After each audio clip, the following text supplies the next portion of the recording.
बकरा ईद आने वाली है, सारे लोग गोश्त के चक्कर में पड़े रहते हैं। कोई कहता 80,000 का जानवर लिया है, कोई कहता 60 का लिया है। मेरे जैसा जानवर बस्ती में किसी का नहीं है। मुझे बताओ तो सही, ये कुर्बानियां जमाने के लिए हो रही है या खुदा के लिए हो रही है? अगर रब के लिए है तो फिर ये मुकाबला कैसा है, ये दिखावा कैसा है? जानवर को ला करके दरवाजे पे बांध दिया जाता है ताकि दुनिया देख करके जाए जैसा सेठ का बकरा है ऐसा किसी का बकरा नहीं है, जैसे फला का जानवर है वैसा किसी का जानवर नहीं है। शर्म आनी चाहिए। हमारी कुर्बानियां अल्लाह के लिए हो, हमारी तमाम जितनी भी नेकियां हैं अल्लाह और उसके रसूल की रजा के लिए होनी चाहिए। कुर्बानी क्या है? क्या सिर्फ गोश्त के लिए कुर्बानी की जाती है या सिर्फ गर्दनें काटी जाती है? गौर करो प्यारे, पूरी कुर्बानी ये किसी रिश्ते की याद दिलाती है। इतनी आसानी से सिर्फ कुर्बानी कह के नहीं गुजरा जा सकता है। आप देखो तो सही तारीख का ये बाप पलटो, लोग हज करने के लिए जाते हैं, सफा मरवा की सही ये माँ बाप की और औलाद के रिश्ते की याद दहानी है। आप देखें ज़मज़म आप पिएंगे तब भी तुम्हें माँ और बेटे का रिश्ता दिखाई देगा। आप जाएंगे जब शैतान को कंकर मारेंगे वहां भी तुम्हें बाप बेटे का रिश्ता दिखाई देगा। जब गर्दन पे छुरी चलाते हो जानवर की, गौर से देखना वहां भी बेटे का बाप का रिश्ता नजर आएगा।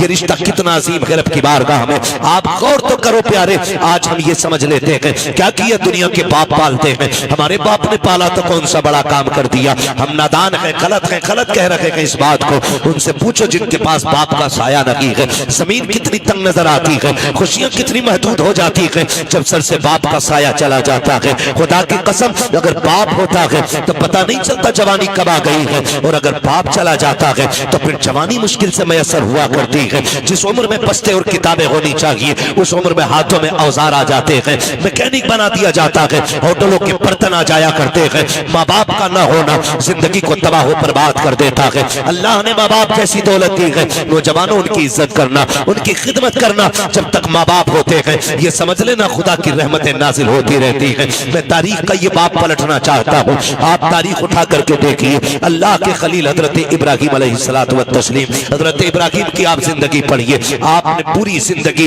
रब की बारगाह में इम्तिहानात पेश किए, क्यों ना करते? क्योंकि खलील है, अल्लाह के दोस्त हैं, कुर्बानियां पेश कर रहे हैं, इम्तिहानात की मनाजिल से गुजरते जा रहे हैं। आज जानवर कुर्बान करने की बात आती है। अभी बात बताई थी जैसा कि कहा गया था, अभी मुफ्ती साहब ने बताया था कि जब कुर्बानी की बात आती लोग बहाना कर देते हैं, कर्जा है नहीं कर सकते, पता नहीं है चटनी नहीं चल रही है, रोटी नहीं चल रही है। और अगर कोई बेचने लग जाए अभी 1 लाख का मोबाइल खरीद लेगा, 70,000 का मोबाइल खरीद लेगा, लेकिन कुर्बानी के लिए 3500 रुपए देते हुए कलेजे फट जाया करते हैं। तुम्हें सोचना चाहिए कुर्बानी अल्लाह की बारगाह में बहुत बड़ी इबादत है। फरमाया गया कुर्बानी के दिनों में कुर्बानी से बड़ी कोई इबादत नहीं है। अगर कुर्बानी की जगह पे आप एक सोने का ढेर भी अल्लाह की राह में खर्च कर दो तब भी अल्लाह उतना राजी नहीं होता है जितना तुम्हारी कुर्बानी से अल्लाह राजी हुआ करता है। इसमें बहाने ना बनाया करें, इसमें आप हीले तलाश करके ना निकला करें। तारीख का ये बाप पलटिए, शुक्र अदा करें अल्लाह ने जानवर की कुर्बानी मांगी है। अगर बेटे की कुर्बानी मांग लेता तो अल्लाह ने अपने खलील से बेटे की कुर्बानी मांगी, हमसे मांग लेता तो बकरा देने तैयार नहीं है। बेटे के मामले में फिर क्या होता? वो करीम है, उसने इब्राहिम खलीलुल्लाह की सुन्नत को जिंदा करने के लिए हमसे जानवर की कुर्बानी मांगी, जानवर की कुर्बानी जिंदा मांगी, जानवर की कुर्बानी मांगी है। और आप इस बात पे भी गौर करें, इस बात पे भी गौर करें, अगर आप मुसलमान हैं तो आपको आजमाया जाएगा। कहते यार मुसलमान है और हम पे मुसीबतें आ रही हैं। हाँ हाँ, आप मुसलमान हैं तो आप ही को आजमाया जाएगा। वो कहा था किसी ने शहादत गए उल्फत में कदम रखना है। लोग आसान समझते हैं मुसलमान होना, जब आपने कहा है ना ला इलाहा इल्लल्लाह तो फिर अब इम्तिहान से भी गुजरना पड़ेगा, आपको इम्तिहान देना पड़ेगा। और आप ही नहीं, सबने इम्तिहान दिए। मेरे नबी फरमाते सबसे ज्यादा मुझे आजमाया गया है, सबसे बड़े बड़े इम्तिहानात मेरे रहे, मेरे महबूब के सबसे बड़े इम्तिहानात रहे। लेकिन हुजूर ने इम्तिहानों में क्या किया? तारीख गवाह है, किसी ने पत्थर मारे मेरे हुजूर ने बदले में पत्थर नहीं मारा, किसी ने सितम किए तो हुजूर ने बद्दुआ नहीं की। मक्के से निकाले गए लेकिन हुजूर ने कभी बद्दुआ के लिए हाथ नहीं उठाए, यहां तक कि ताइफ में पत्थर लगे हुजूर के हाथ उठ गए। हाल क्या था? जूतियां खून से भरी हैं, बदन कपड़े खून से शराबोर है, चेहरे से खून बह रहा है, लेकिन हाथ उठे तो यही कहा था मालिक इन्हें अजाब ना देना, इन्हें बख्श दे, मालिक इन्हीं की नस्ल से दीन के अलमबरदार पैदा फरमा दे। ये हमारे हौसले हैं, ये हमारे मामलात हैं। जरा से इम्तिहान आता जाए लोग को कलेजे फट जाते हैं। हम मुसलमान हैं, हम पे ये सितम हो रहा है, हम मुसलमान हैं, हम सताए जा रहे हैं। कहाँ है अल्लाह की मदद नहीं आती, कब आएगी अल्लाह की मदद? ओ भाई इम्तिहान की घड़ियां हैं, इनको जरा संभल के पार करना है। जो इम्तिहान में पार हो जाता है, इम्तिहान पास कर जाता है, समझ लेना दुनिया भी कामयाब है, आखिरत भी कामयाब है। कैसे कैसे आजमाया जाता है, यही अल्लाह के खलील है। आपको कैसे आजमाया गया? जंगल में रखा गया, अल्लाह के खलील ने सब्र किया, फिर क्या किया गया? लोगों ने बहुत सताया, परेशान किया, आपने पुत तोड़े, लोग दुश्मनी पे आमादा हो गए, यहाँ तक के नारे नमरूद को तैयार किया गया।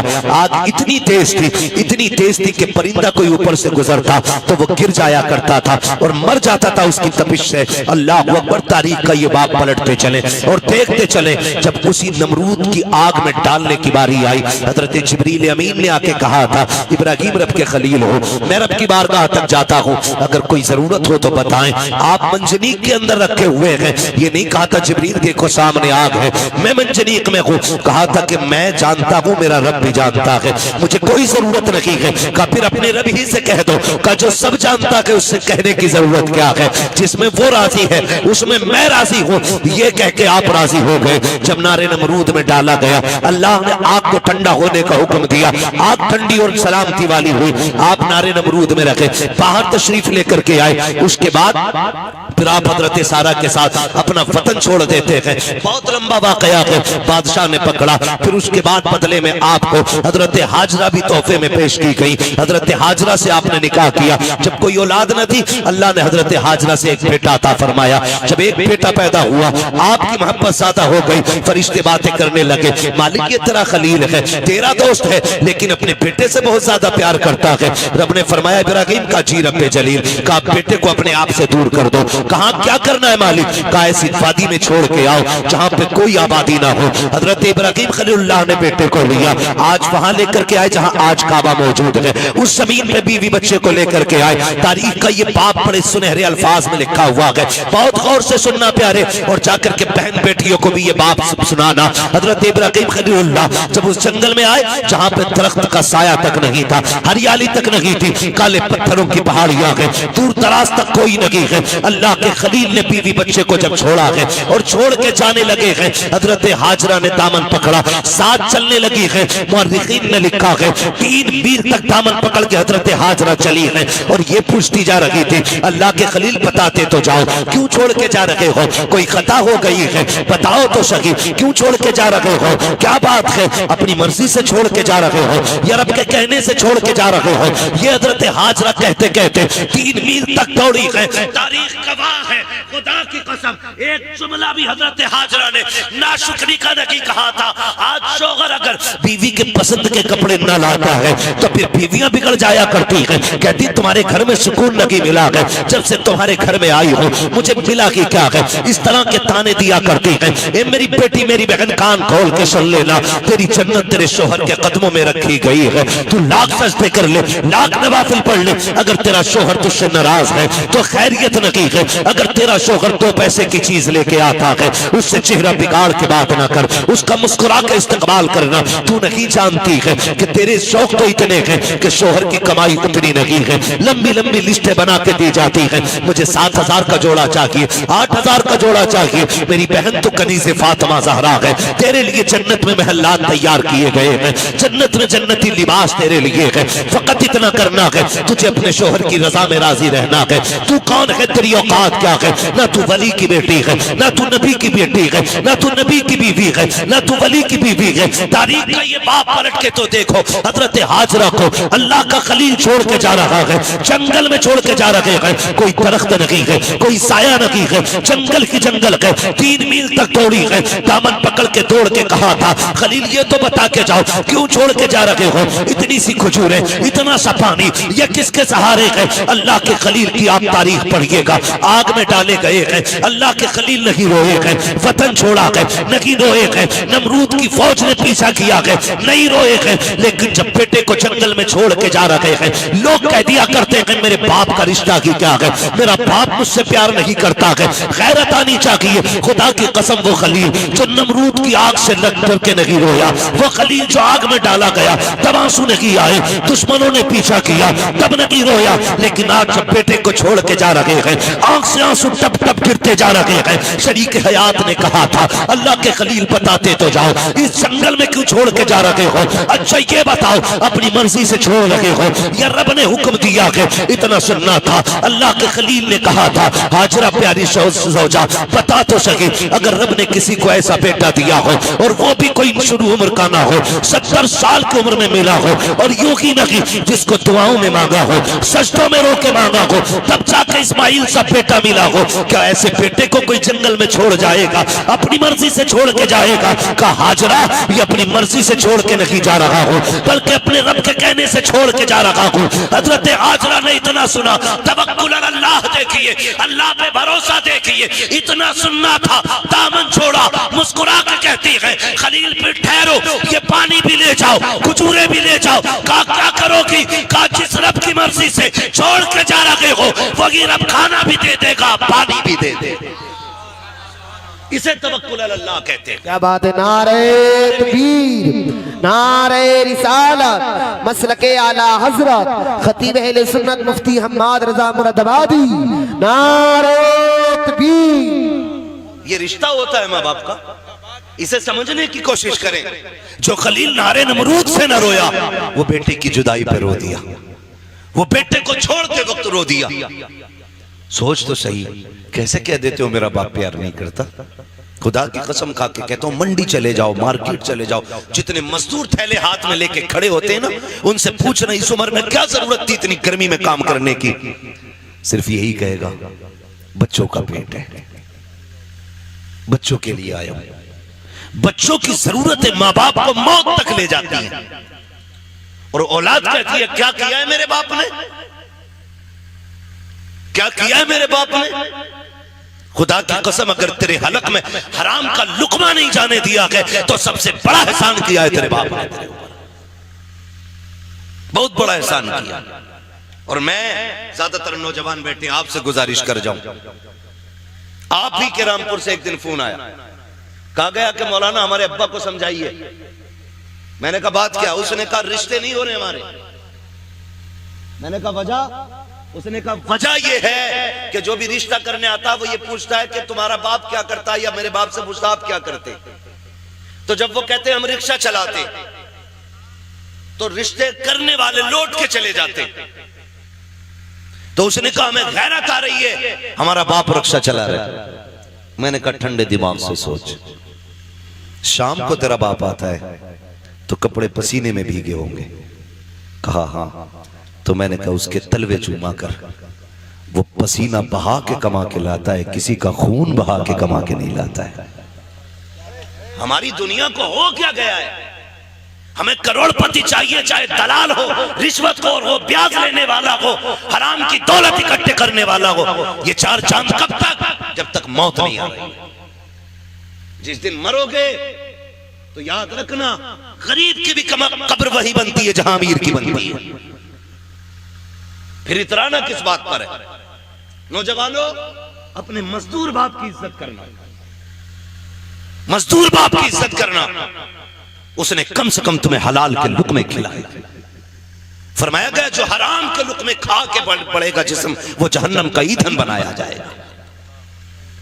क्या यह एहसान नहीं किया बाप ने कि ईंटें ढोता रहा, रक्शे चलाता रहा, बोझ उठाता रहा, लेकिन किसी के आंसू बहा के पैसा नहीं लाया, किसी का हक मार के पैसा नहीं लाया, किसी को सता के पैसा नहीं लाया। तुझे क्या पता है? लोग कहते मजदूर के घर बेटी नहीं देनी है। मैं कहता हूं अगर बेटी देनी है तो मजदूर के घर दे। खुदा की कसम तेरी बेटी को जो इज्जत मजदूर के घर मिल सकती है वो दुनिया के दौलतदार के घर नहीं मिलेगी। किसी रिश्वतखोर या प्याजुए के घर जाकर के तेरी बेटी को वो इज्जत नहीं मिलेगी। जो एक मजदूर के घर तेरी बेटी बेटी को इज्जत और सुकून मिल सकता है। वजह ये है आज हम इज्जत मजदूर को जलील समझते हैं। महबूब की चौखट है। एक गरीब सहाबी आए, आका करीम को सलाम पेश किया, अर्ज करते हैं या रसूल अल्लाह, आज माशरा बहुत बिगड़ता जा रहा है, क्या बात है? आका हम मजदूर डिपार्टमेंट से ताल्लुक रखते हैं, हमारी मजदूरी नहीं दी जाती है, लोग पैसा मार लेते हैं, आका में कई कई दिन तक धक्के दिए जाते हैं। मेरे नबी ने इतना सुना उठ के खड़े हो गए,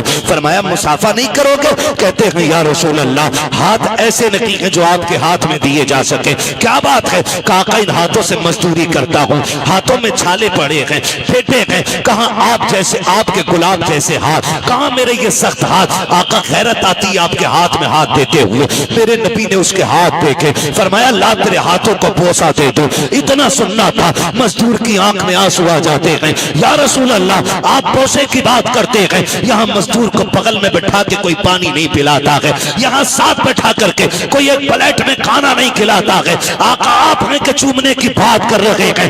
मेरे नबी ने इतना सुना, फरमाते हैं खाली सिर्फ निजाम नहीं बनाना है, बल्कि जमाने को मजदूर की इज्जत भी बतानी है। आका करीम ने जब मजदूर के हाथ को बोसा दिया, तड़प गया आका, इतनी इज्जत, फरमाया सिर्फ इज्जत नहीं, एक कानून भी बता रहा हूँ, जाओ जमाने से कह देना कि मजदूर की मजदूरी पसीना सूखने से पहले दे दो। कहा ये इज्जत किसने दी है? तो बता देना ये इज्जत मदीने वाले मुस्तफा ने अता की।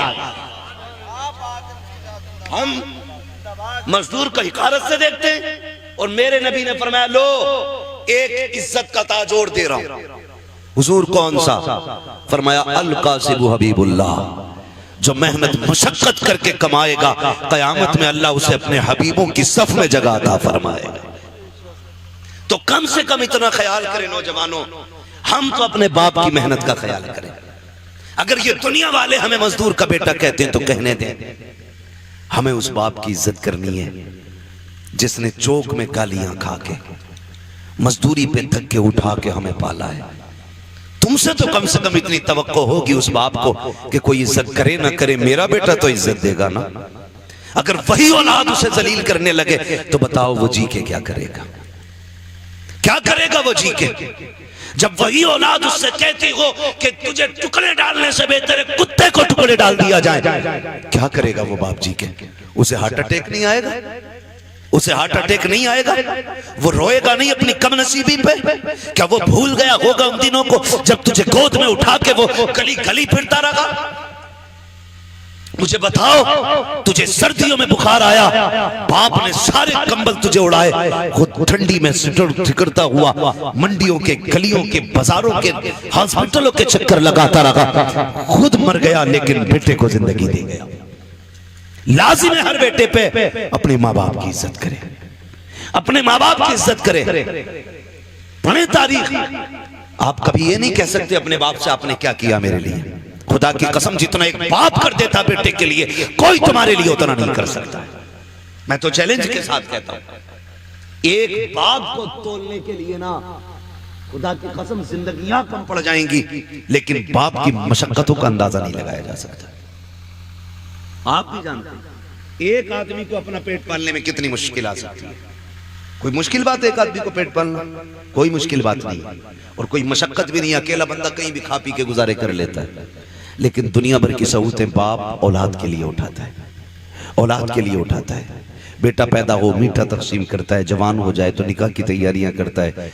हाँ, आप देखें ना मास्टर इरफान साहब, इन्होंने इतना खर्च किया। मैं कहता हूं कि अगर और इनका बेटा ना इनकी दवा के लिए सिर्फ इतना खर्च कर देना जितना आज इन्होंने किया अपने बच्चों के लिए, तो शायद बड़े सुखी रहेंगे। लेकिन हम भूल जाते हैं, हम अपने बाप की दौलत को अपनी समझते हैं, लेकिन अपनी दौलत को बाप की दौलत नहीं समझते। ये कड़वी सच्चाई है। जो बाप कमाता रहा है, तुम अपनी मर्जी से फर यारों में उड़ाते रहे, फर उड़ाते रहे। अब्बा आज मेरा बर्थडे है, अब्बा आज मैं पास हुआ हूं, यारों को पार्टी देनी है। वो कैसे कमा के लाता रहा उसने तुमसे नहीं बताया। जो तुम मांगते रहे वो देता रहा। उसने बुढ़ापे में इतना कहा था, बेटे खांसी बढ़ गई है, एक सिरप चाहिए। तुमने मुंह बिगाड़ के कहा, तुम्हारे खर्चे उठाऊं या औलाद के खर्चे उठाऊं? लोग कहते हैं बाप उस दिन मरा जिस दिन सांसें रुकी। मैं कहता हूं नहीं, ये तो उस दिन मर गया था जिस दिन बेटे ने हाथ रोक लिया था, उसी दिन बाप मर गया था। खुदारा बदलो अपने आप को, अपने बाप की इज्जत किया करो। और दुनिया में तुम्हारे बाप को कोई इज्जत नहीं देता, तुम इज्जत दे के बताओ कि तू किसी की नजर में जलील होगा, लेकिन मेरी नजर में तेरी इज्जत एक बादशाह से ज्यादा है। ये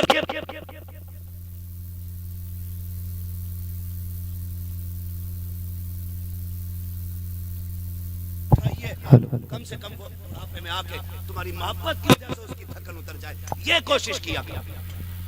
अक्सर नौजवान मेरे सामने बैठे, अल्लाह करे हर नौजवान अपने बाप की इज्जत करने लग जाए, बाप की इज्जत करने लग जाए। हम तो ये सोचते हैं ना, जो भी कमाया वो हमारा है, हमारे बाप का कुछ नहीं है। नहीं, ख्याल करो यार, ख्याल करो। एक बाप की जिंदगी अपनी औलाद के लिए पूरी सर्व कर देता है बाप। मैं अर्ज कर रहा था, अल्लाह का खलील बेटे को छोड़ते वक्त, बेटे को छोड़ते वक्त, उसके थोड़ा आवाज या वही दे दो। बेटे को छोड़ते वक्त अल्लाह के खलील रो दिए। तारीख का ये बाप भी पलटे। तवज्जो है? थके तो नहीं अभी? अगर नहीं थके तो बोले जरा या रसूल अल्लाह। हमारे अलीम भाई बता रहे थे कि ये बड़े सुस्त लोग बैठे, और नकीब साहब भी फरमा रहे थे हल्के में मत लेना। अल्लाह सलामत रखे। मैं आपसे ये भी नहीं कहूंगा कि आप हाथ उठा के सुभान अल्लाह को या उठ के सुभान अल्लाह को। मैं कहता हूं जो मैं बात कह रहा हूं इसे दिल पे लिख के ले जाना। अगर आज के बाद एक बाप को भी इज्जत मिल गई ना, तो मैं समझूंगा हम सबका यहाँ आना कामयाब हो गया, आपका बुलाना कामयाब हो गया। बस यही कोशिश रहती है। मेरी तकरीर तबे यार को बेचैन करती है, सबब के आगे वही कहता हूं जो दिल पर गुजरती है। मुझे बहुत दूर से बुलाया है, मैं बजाय तो मुरादाबाद का हूं, और लेकिन पूछा मुफ्ती साहब क़िबला से, अपने भी घर आना पड़ता तो जहाज से ही आना पड़ता है। हाँ, बिना फ्लाइट के अपना घर भी मैसर नहीं होता है। अल्लाह ने ये ड्यूटी लगा रखी है, जब तक वो चाहेगा ये नौकरी अंजाम देते रहेंगे। मगर आपसे इतनी गुजारिश है, इतनी मेहनत से हमारे इरफान भाई ने ये महफिल सजाई है, ये कोशिशें की हैं, आपके बैठने का इंतजाम किया है, सिर्फ इसलिए किया था कि हमारी बस्ती वालों तक दीन की कुछ बातें पहुंच जाए, दीन की कुछ बातें पहुंच जाएं। अल्लाह करे आज के बाद किसी बाप को इज्जत मिल जाए, कोई मां मुस्कुराने लग जाए, खुदा की कसम फिर समझ लेना इनका ये जो सारी कोशिशें करना है अल्लाह की बारगाह में मकबूल हो गया। अल्लाह के खलील तो छोड़ के आ गए, हजरत हाजरा ने बेटे को लिया, पलट के उसी जगह पे आई जहां छोड़ के गए थे। पहली शाम आई, जब शाम आई तो दरिंदे जानवर बाहर निकल के पहाड़ियों से आए, बाहर निकल के आए पहाड़ियों से और चीखने लगे। जब बोलने लगे, हजरत हाजरा की गोद में हजरत इस्माइल है। आपने ना एक खारदार लकड़ी तोड़ी दरख्त से, किसी पेड़ की कोई शाख तोड़ी और उसको आसमान में घुमाया। फिर आपने जानवरों को मुखातब करके कहा, खबरदार, शर्म नहीं आती है? देख नहीं रहे हो किस पे भौंक रहे हो? मैं एक नबी की माँ हूं, एक नबी की बीवी हूं। मेरी गोद में जो लाल है कोई आम बेटा नहीं, मेरी गोद में रब का इस्माइल लेटा हुआ है, रब का इस्माइल लेटा हुआ है। का खबरदार, भौंकने की जरूरत ना करना, हम पे भौंकने का मतलब है नबी की इज्जत पे भौंकना। इतना कहा, सारे जानवर पलट के चले गए, सारे चले गए। फिर वो पानी, वो खजूरें, वो सत्तू, वो क्या सब कुछ जो भी दिया था, कब तक चलना था, सारा ही खत्म हो गया। जो भी ज्यादा जो भी खाने पीने का सामान था खत्म हो गया। लेकिन माँ होती है। फिर वो वक्त भी आया कि माँ के सीने का दूध भी खुश्क हो गया। फिर जब बेटे ने सूखी जबान होठों पे फेरी तो माँ से देखा ना गया। तारीख गवाह है, हज करने के लिए जाओ, हुक्म होता है सफा मरवा की सही करो। मालिक ये क्या है? कहा यहाँ मेरी हाजरा तोड़ी थी। फिर क्या करना है? कहा जब तक तोड़ेगा नहीं तेरा हज पूरा नहीं होना है, तुझे दौड़ना जरूरी है। मालिक क्यों दौड़ाया गया? कहा जब जब यहाँ आके तुम दौड़ोगे ना तो तुम्हें माँ और बेटे की मोहब्बत का एहसास हो जाएगा। एक माँ ने बेटे की मोहब्बत में कितने चक्कर लगाए हैं, 7 चक्कर लगाए। माँ तो माँ होती है। बेटे को लिटाया जमीन पे, आपने एक पत्थर इधर से रखा, एक इधर से रखा, एक पत्थर ऊपर से रखा, 3 पत्थरों से बेटे का थोड़ा सा धूप का साया किया। उसके बाद दौड़ लगाई है पानी की तलाश में। आप दौड़ करके पहाड़ के सिरे पे चढ़ी है, चारों तरफ देखा पानी नजर नहीं आया। फिर ख्याल आया मेरे बेटे को कोई जानवर न ले जाए। फिर पलट के वापस आई है, फिर बेटे की खुशकी देखी है, फिर दौड़ लगाई है। बाज मार्रिखीन ने यहाँ तक लिखा है कि 7वें चक्कर पे हजरत हाजरा गिर जाती है। अल्लाह अकबर, जब गिरी है इधर हजरत इस्माइल ने एड़ियां रगड़ी है। जब एड़ियां रगड़ी, रब ने फरमाया जिब्रील जी रब्बे जलील जल्दी कर दौड़ के जाकर के मेरे इस्माइल की एड़ियों की जगह से चश्मा जारी कर दे। तारीख गवाह है, हजरत हाजरा ने खुद को संभाला और दौड़ करके आई। क्या देखती है, जहां बेटे के पैर लग रहे थे वहां से पानी का चश्मा जारी हो गया है, चश्मा जारी हो गया है। आज दुआ के लिए तुम मियाओं के चक्कर लगाते हो, खानकाहों में डूब जाते हो। जिससे दुआ लेनी थी तुमने उससे दुआ नहीं दी। अगर तकदीर बिगड़ लगी है, बरकत नहीं हो रही है, जाके माँ से दुआ ले ले। खुदा की कसम, जिसकी कहीं नहीं सुनी जाती है उसकी माँ की चौखट को सुन ली जाती है। नारे तकबीर, नारे रिसालत, मसलके आला हजरत मुफ्ती हम्माद रजा मुरादाबादी सवी अख्तर रामपुरी, नारे तकबीर। मुफ्ती साहब फरमा रहे हैं भाई ये लोग सुन रहे हैं, तो मैं तो ये समझता हूं कि अगर दिल हुजूर से लग जाए तो फिर महफिलों से लोग उठा नहीं करते। वाह वाह वाह, बहुत। हाँ, और अगर महफिल में दिल लगने लग जाए तो समझें कि हुजूर की नजर करम हो गई है, हुजूर की नजर करम हो गई है। हुजूर आपकी तरफ नजर करम फरमा चुके हैं। बस मैं आपसे इतनी गुजारिश करूंगा, फरमाएगा या अय्युहल्लज़ीना आमनू उदखुलू फिस्सिल्मि काफ़ा, ए ईमान वालों पूरे पूरे इस्लाम में दाखिल हो जाओ, पूरे पूरे दाखिल हो जाओ। अल्लाह तौफीक दे, कुर्बानी आ रही है तो सारे लोग कोशिश करें, कुर्बानी करें। जिन पर वाजिब है करेंगे इंशाअल्लाह, जिन पर वाजिब है करेंगे इंशाअल्लाह। उम्मीद है जितने नौजवान बैठे हैं, जो भी साहिब निसाब होंगे इंशाअल्लाह वो कुर्बानी जरूर करेंगे। हाँ, अल्लाह ताला हमें अपनी सच्ची मोहब्बत अता फरमाए। और थोड़ा सा ख्याल करें, एक पैगाम आखिर में चलते चलते मैं ये भी दे दूं, मेरे भाई कोशिश ये करें